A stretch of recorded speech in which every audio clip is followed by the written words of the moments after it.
Cae la tarde y en un rincón de la ciudad, en un pequeño jardín, alguien cuenta una historia, reflexiona en voz baja o conversa, paseándose bajo los árboles.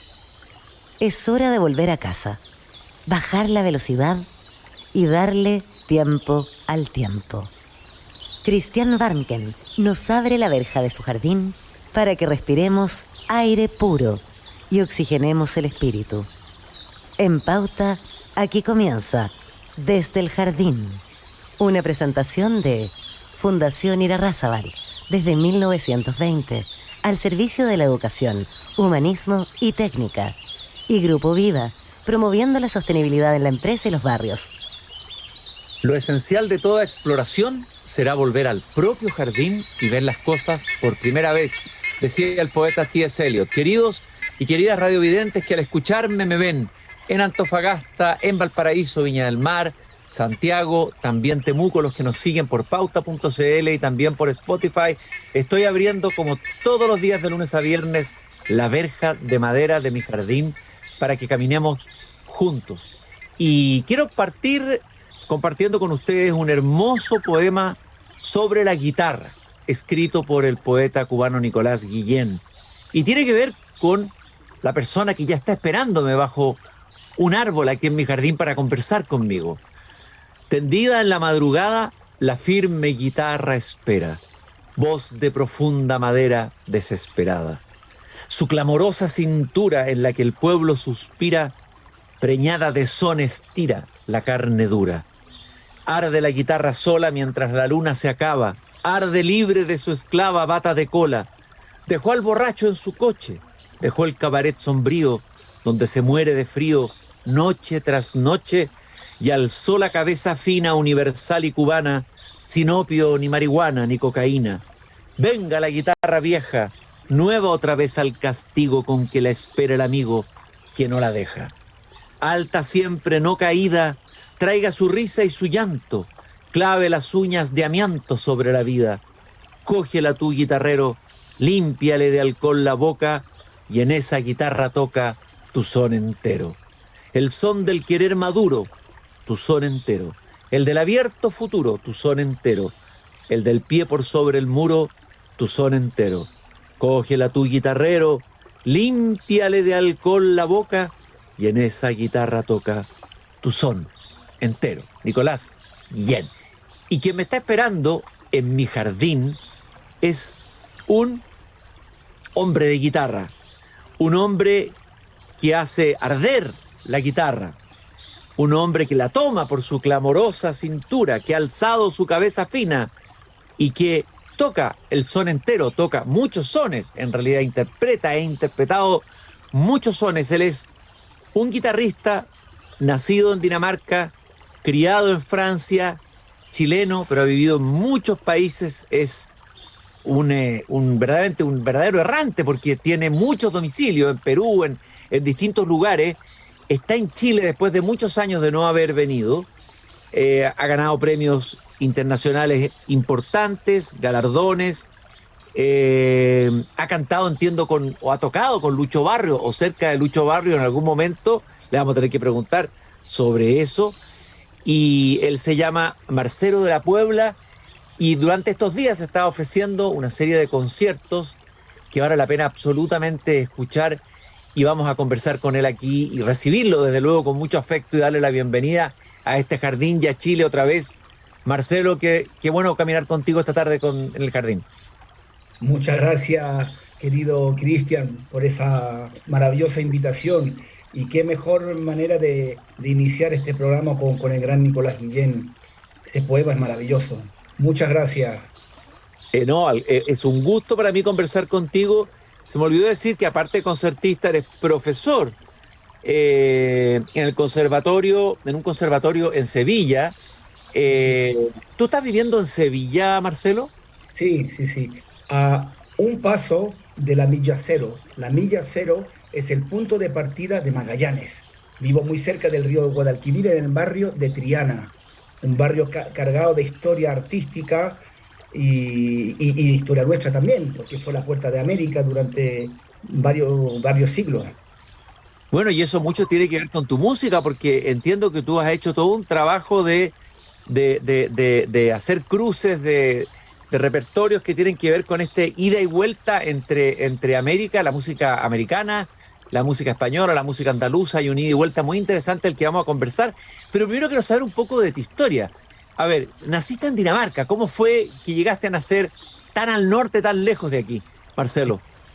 Bueno, mi madre es danesa y mi padre es chileno. Se conocieron en París cuando eran estudiantes. ¿Eh?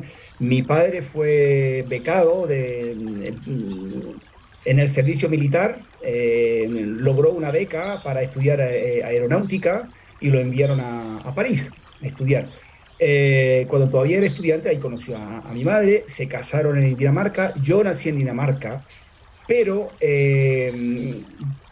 por las leyes de extranjería de aquel entonces, la nacionalidad la transmitía el padre. Y al ser de padre extranjero, no danés, no pude tener nacionalidad danesa. Y yo, los primeros meses de mi vida, yo fui apátrida, hasta que mi papá me llevó al único consulado que había, quizá en toda Escandinavia, me imagino.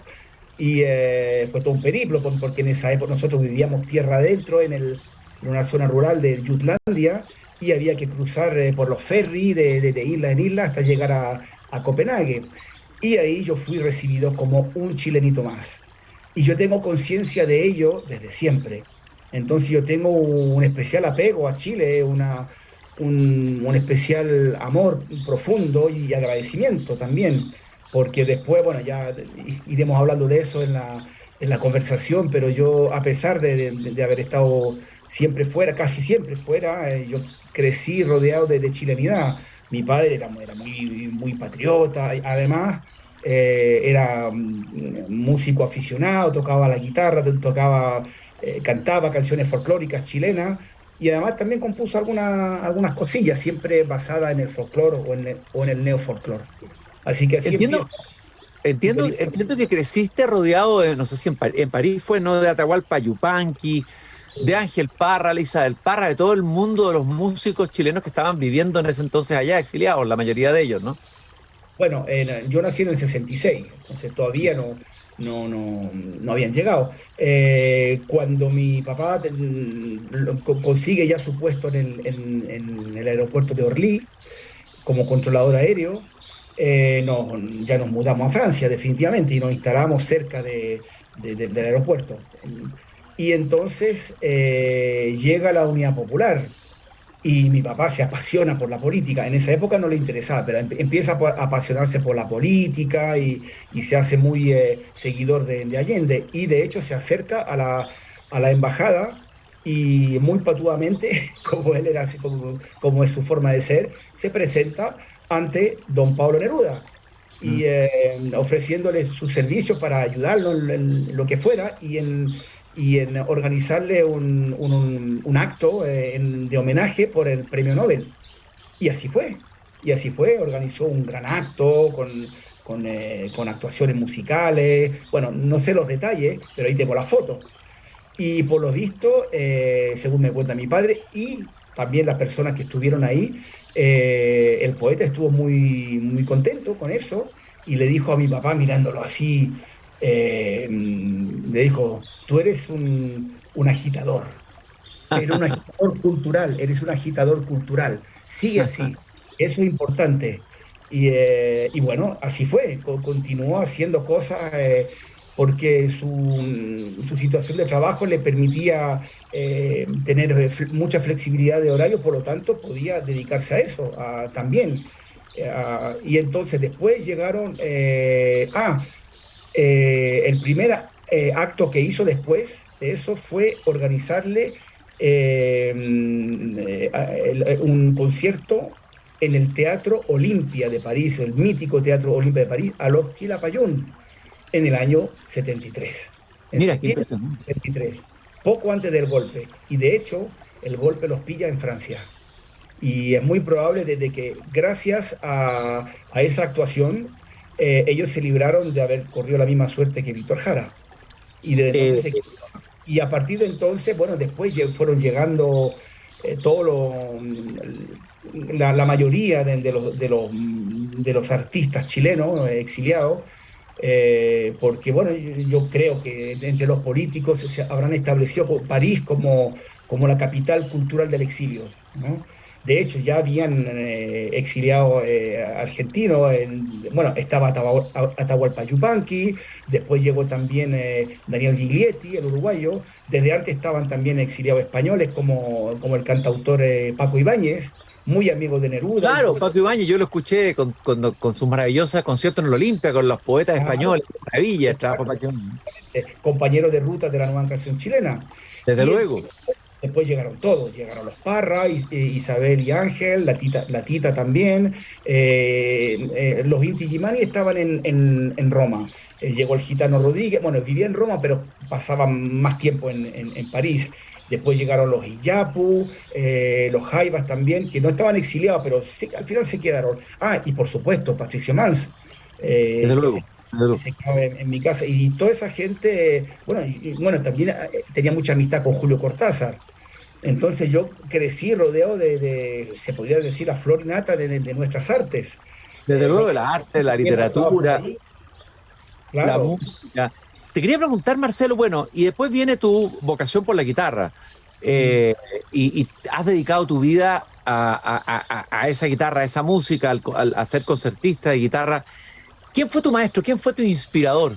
¿Quién te formó a ti como guitarrista? Bueno, mi inspirador fue mi padre, inevitablemente. Eso fue primero. Pero después fueron todos los demás artistas que yo conocí. Yo era un niño prodigio del charango en esa época. Y el Pato Mans le gustaba lo que yo hacía, pero me decía, tú tienes que ser guitarrista clásico. Y me insistió mucho para que yo me juntara con Horacio Salinas, como sabes, un gran guitarrista también, aparte de compositor.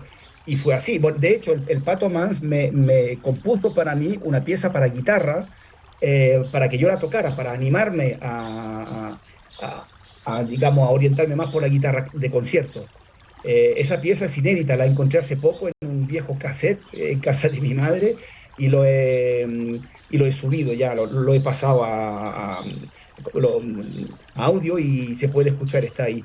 Y se llama Cavilaciones sobre la tumba, Cavilaciones sobre la tumba de Sandino, de Patricio Mans, algo totalmente inédito. Y yo estuve tocando eso durante mucho tiempo. Y entonces yo conocía a Horacio Salinas después. Bueno, de hecho estuve en nuestra casa cuando tenían el concierto en el Teatro de la Ville, que también lo organizó mi papá en París.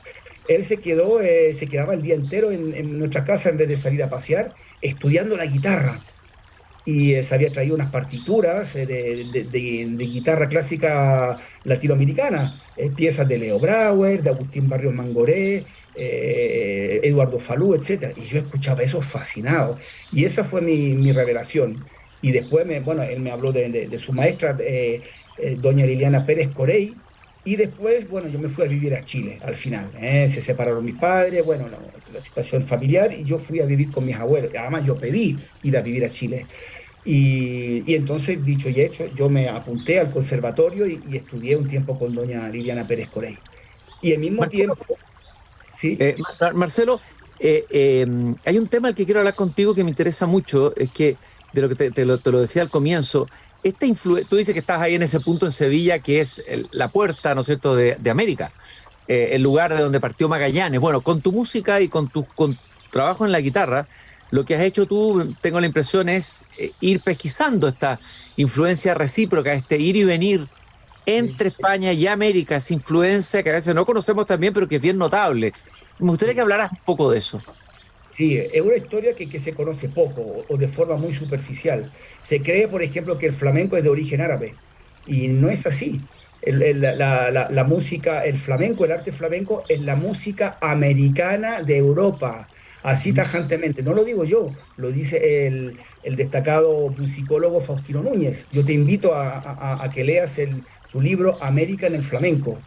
Y además, si uno presta atención, es notorio. Por ejemplo, elementos como el zapateado.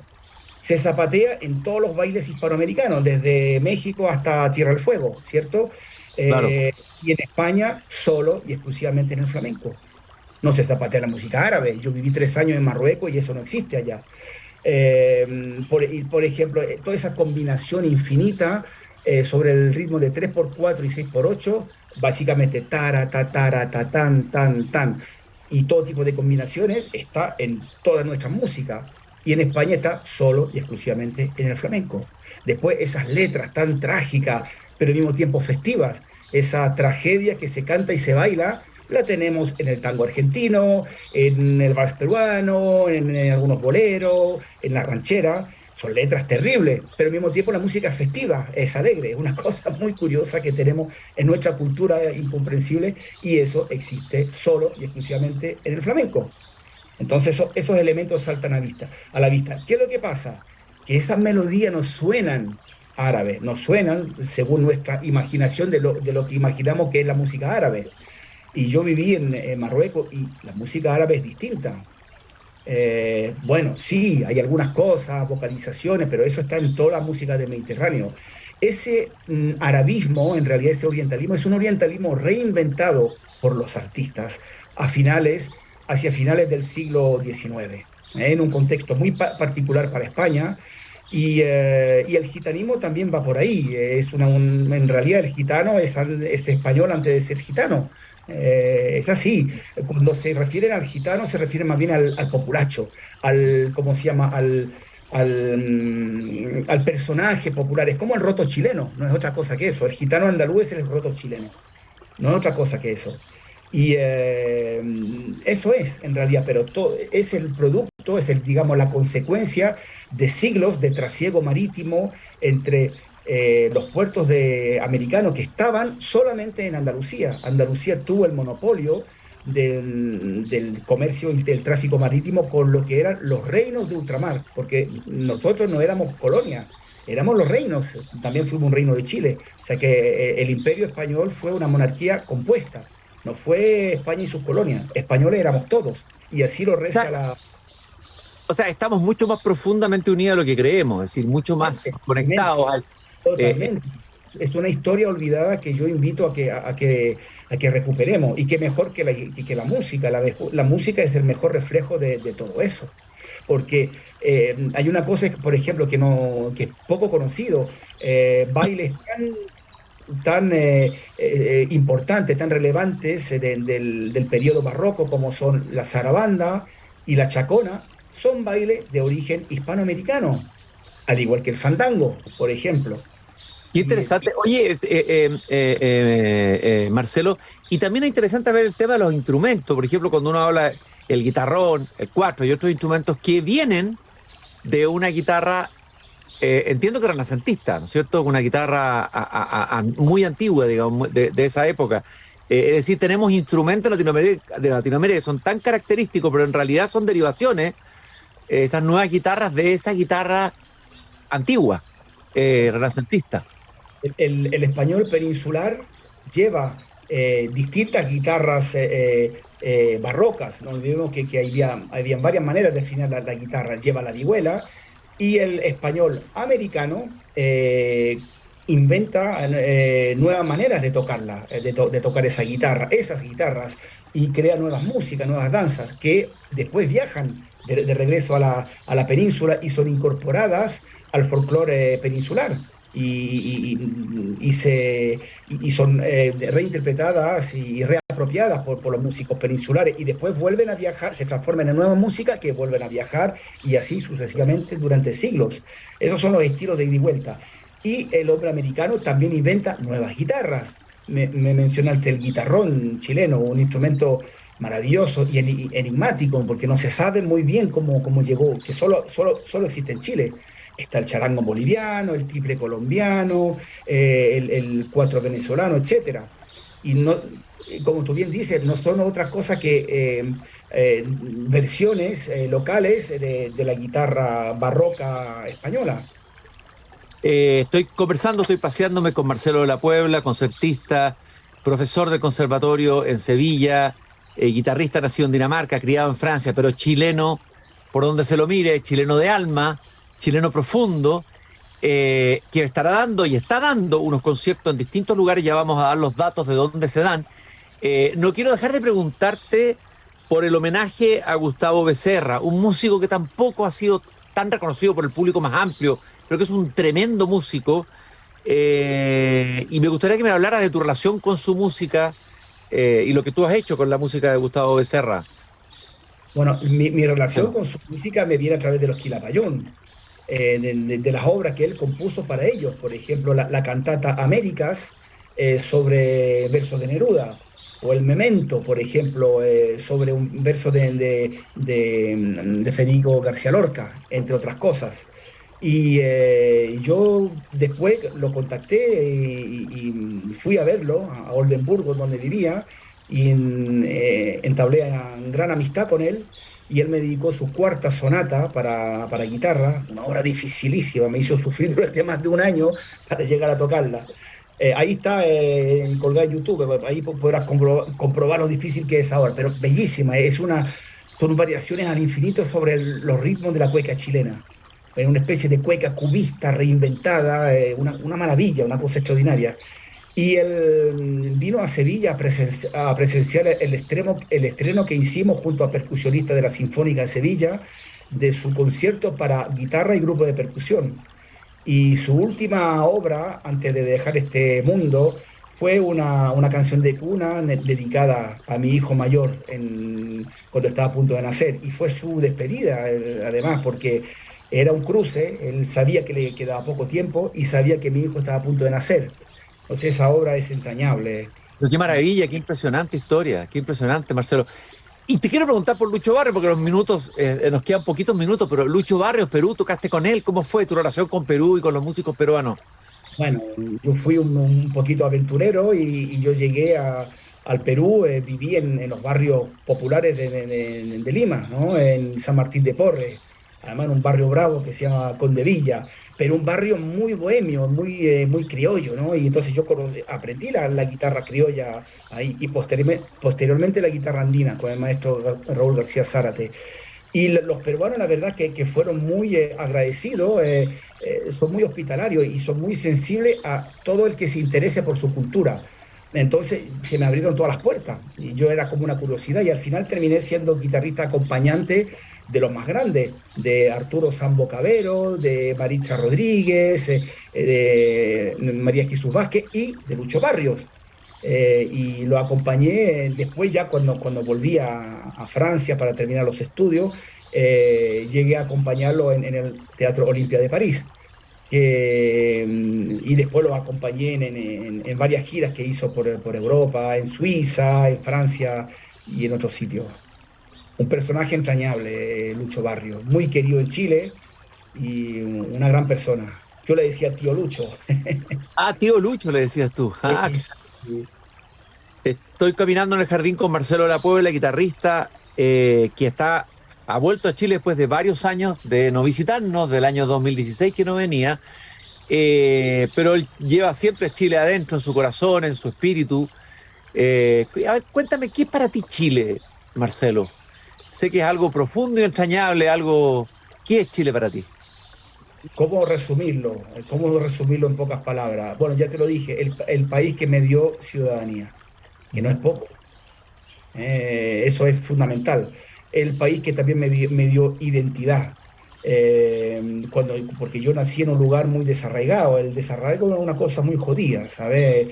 El país que me dio identidad y después con todas las cosas de la política que pasaron, que me dio mil motivos para luchar. O sea, aunque después el mundo cambia, la política cambia, pero fue mi primera energía, vino de ese Chile del exilio y después de ese Chile real que yo conocí en el terreno, en Santiago y en provincia y en las barriadas. Sí, yo no sé cómo resumirlo, que es una cosa muy profunda, que yo llevo Chile en mi corazón y en mi guitarra, inevitablemente. Marcelo, háblanos un poco de los conciertos que estás dando. Hoy día es miércoles, o sea, a esta hora, no sé si alguien va a alcanzar a llegar a tu recital que vas a tener un rato más, pero tiene que ser tal vez mañana y pasado, que nos digas dónde la gente puede ir a escucharte, a escuchar tu música. Bueno, esta tarde a las 7 en la parroquia Nuestra Señora de las Mercedes, si no me equivoco, de la parroquia de Vitacura. ¿Mm? Y mañana. O no, esta tarde, ahora. No, pero digo mañana. Mañana, ¿cuál concierto das mañana? Mañana, perdón. Mañana es en la Universidad de los Andes, a las 12:30 del mediodía. ¿Y qué repertorio vas a tocar? Digamos, ¿cuál es el mix que vas a hacer ahí? ¿Qué vas a mostrar en estos recitales? ¿Cómo armas esos recitales? Bueno, yo voy con el repertorio que llevo, voy contando un poquito esa historia de los estilos de ida y vuelta, con piezas del Renacimiento y del Barroco español, con piezas hispanoamericanas que yo he adaptado, y con piezas flamencas. ¿Sabes? Por ejemplo, yo tengo una pequeña composición que hice sobre la petenera flamenca, que se la dediqué a mi abuela. Además, la estreno aquí en Chile, lleva por título Berta Rosa. Pero también piezas de flamencas, también una granaína y un zapateo flamenco, de un compositor chileno. Me refiero a Carlos Pacheco Torres, que es catedrático del Conservatorio Superior, catedrático de guitarra flamenca y compositor en el Conservatorio Superior de Música de Córdoba. Así que somos ya algunos chilenos metidos no solamente en el arte flamenco, sino también en su enseñanza. Escuché el otro día, creo que fue ayer, cuando supe que estabas acá, escuché un tema que es a partir de un tema de Víctor Jara, Mis manos son los únicos que tengo, una versión de Leo Brauer, una recreación de Leo Brauer, pero interpretada por ti, maravillosa. Háblame brevemente de esa versión. Les recomiendo a todos los que nos están escuchando que la busquen para escucharla. Esa pieza se llama Variaciones sobre un tema de Víctor Jara. Y el tema en cuestión es la canción Lo único que tengo, que es la primera pista del álbum La Población de 1972. Interpretado por Isabel Parra, cantado por Isabel Parra y acompañado a la guitarra por Víctor Jara. Y bueno, Leo Brauer, el gran compositor cubano, con el cual tengo la fortuna de mantener una larga amistad, compuso para mí esta gran obra. Y yo creo que es una de las grandes obras para el instrumento. Es un gran honor, una gran alegría poder ser el dedicatario, ¿no? de esta composición. Y el maestro Leo me invitó muchas veces, cuando todavía vivía en Cuba, a estrenar obras suyas, obras para guitarra y orquesta, obras para guitarra sola, y para el estreno de esta obra en cuestión organizó en La Habana, en la Basílica de San Francisco de Asís, de San Francisco de Asís, en La Habana, ¿sí? Organizó un concierto homenaje a Víctor Jara, un poco para estrenar esta obra. Y en la ocasión invitó a varios artistas más, entre los cuales Silvio Rodríguez. Impresionante. Bueno, son las historias de Marcelo de la Puebla, un músico que ha hecho el camino de ida y vuelta una y otra vez con su guitarra, con su vida, que está visitando Chile, que nos está visitando, que nos está regalando música. Yo te quiero agradecer, Marcelo, por habernos acompañado esta tarde contándonos un poco de tu vida y tu trabajo aquí en Desde el Jardín. Muy bienvenido a Chile. Ha sido una alegría poder conversar contigo y caminar contigo en mi jardín. Muchas gracias. Agradecido estoy yo de todo corazón, y para mí es una profunda alegría poder estar aquí y poder conversar contigo y conocerte en persona ya. Eso, lo mismo yo. Un gran abrazo, Marcelo. Nosotros nos encontramos mañana nuevamente aquí a las 8 de la tarde en Desde el Jardín. Recuerda que nos acompaña el Grupo Viva, comprometido con la sostenibilidad en los barrios y la cultura en la empresa, y Fundación Irarrázaval. Todos los lunes conversamos con profesores de Chile. Hasta mañana. Es hora de cerrar la verja de madera del jardín. Pero Cristian Warnken la volverá a abrir todos los días de lunes a viernes a las 20 horas en Radio Pauta, cuando comience de nuevo Desde el Jardín. Una presentación de Fundación Irarrázaval, desde 1920, al servicio de la educación, humanismo y técnica. Y Grupo Viva, promoviendo la sostenibilidad en la empresa y los barrios.